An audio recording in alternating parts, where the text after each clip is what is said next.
Ben Stokes and Alex Hales have been charged today by the ECB with bringing the game into disrepute. This obviously relates back to the incident in Bristol last year outside a nightclub, which resulted in both players being arrested and Ben Stokes being charged with Affray, which then led to the court case this summer, which took place during the Lord's Test match, which Ben Stokes had to miss against India. Now, the Cricket Discipline Commission are going to hold a hearing with the two players between the 5th and 7th of December.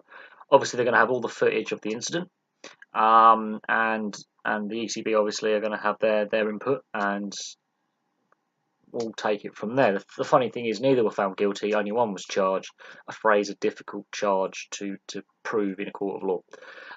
But there are those saying that, get on with it, he should be allowed to keep playing, and there are those saying he shouldn't have played until his name's cleared in the court of law.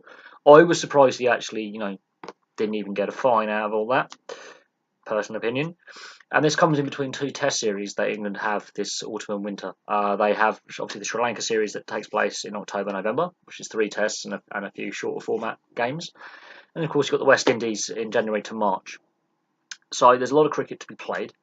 And Ben Stokes is clearly going to be part of that England side should he not be, suspended after the Cricket Discipline Commission have their way. I wouldn't be surprised if he's docked some wages and have a suspended ban.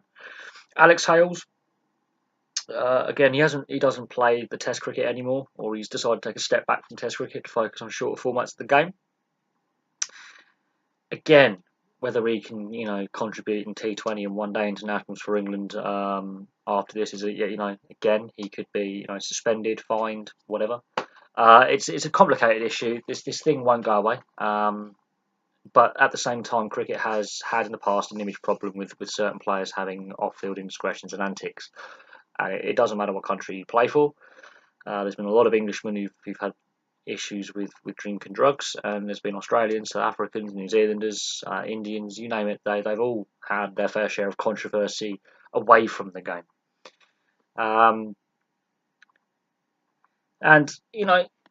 This incident happened a year ago. The last 12 months, there's been a lot of developments with the ongoing nature of the story.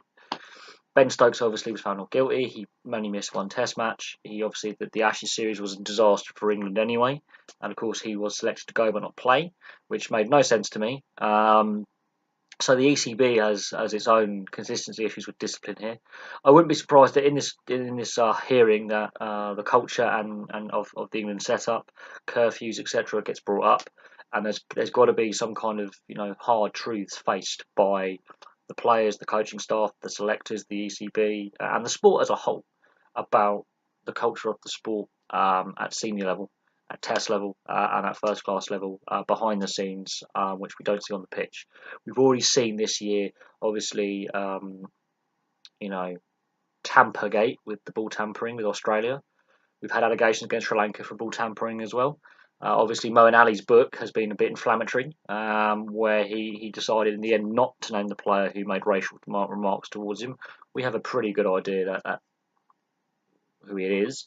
He's one of those Australian players who's now banned from cricket because of the ball tampering. There's been other allegations of match fixing coming up in documentaries by Al Jazeera. So cricket as a wider sport has a lot of negatives right now. And this 100-ball format that no one really wants apart from the ECB are just trying to chase the cash, which is another problem within the sport.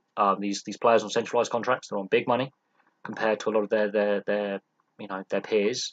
So you compare Ben Stokes to Sam Curran. Sam Curran is a younger player, yes, but they both have similar roles. They're bowling and batting all-rounders. And Ben Stokes' centralised contract, Sam Curran isn't. The wage disparity is huge. The talent disparity isn't. The wage disparity is. There's issues within the professional side of the game at the highest level. But this Cricket Discipline Commission, I'm surprised it didn't come sooner. I'm surprised it's taken this long. The ECB said they wanted to wait till after the trial. Well, guess what? The trial finished. He was found not guilty, and for some reason he was not named in the squad the day before he was found not guilty. Then he was named in the squad provisionally, and then he played. The ECB were very quick to get him back into the side. It seems like it's rewarding bad behaviour. Even if he was found not guilty of the offence, there was clearly a large amount of alcohol involved, and his personal character, didn't come out in a shining light during the trial.